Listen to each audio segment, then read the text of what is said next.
we're going to take those residuals that we've been calculating and turn them into a graph. Specifically, we're going to make a residual plot. So what the residual plot does is it takes your regression line that's usually got some sort of slope and it flattens it out. So it's going to turn that regression line horizontal.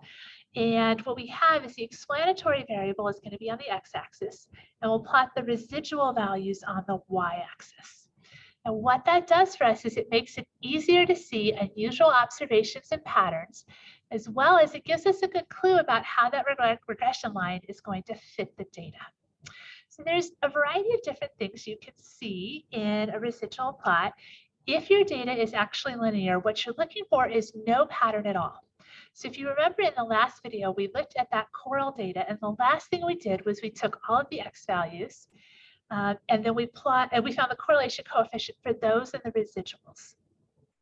And so it's a property of least squares lines that if you find that correlation coefficient between the x and the residuals, that value is going to be 0 or very close to that with rounding.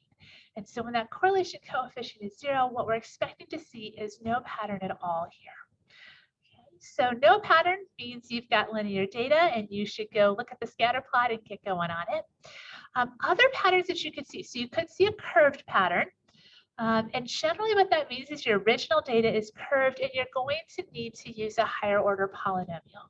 So instead of using like y equals mx plus b, you might need an x squared or an x cubed or something. Okay, and that's something you would cover in a more advanced class. And then the one other pattern that is really interesting is this fan-shaped pattern. So the points start out really close to the axis, and then as time goes on, they start getting more spread out. So what that means is if I use the equation to make predictions for the first part, they'll probably be pretty good, but as I move on in time, those predictions are going to get worse. You've actually probably seen an example of this if you watch the weather at all. So specifically, if we look at hurricanes, and they're plotting out kind of where they think this hurricane is going to go, they know exactly where it is right now, and an hour from now or 2 hours from now, they'll have a good idea. Can't wander too far. But if you're trying to make a prediction 2 days from now, 3 days from now, where it's going to hit land, that prediction starts to get really shaky.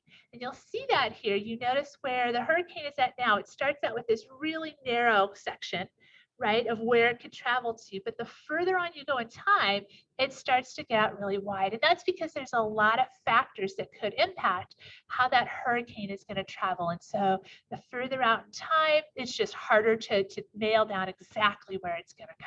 Okay. So these are kind of the 3 patterns that we're at least interested in this class. So if it's linear, there's no pattern at all. These curved and fan-shaped ones are telling you that you need to use a different process other than this regression line if you wanted to analyze that data. Okay, so let's try this out with our ice cream and temperature data. So I've made the residual plot for you here. And the question is, does the residual plot tell us that the linear equation y equals 33x minus 216 will be appropriate to use with our ice cream sales data? So when it's asking if it's appropriate, what it's asking for is, are you fairly certain that your data is linear, right? Because we can't use this regression line unless our data is linear. So the residual plot, what we're looking for is no pattern at all. That's our clue that we're probably good to go. We should just make the scatter plot and double check and get moving.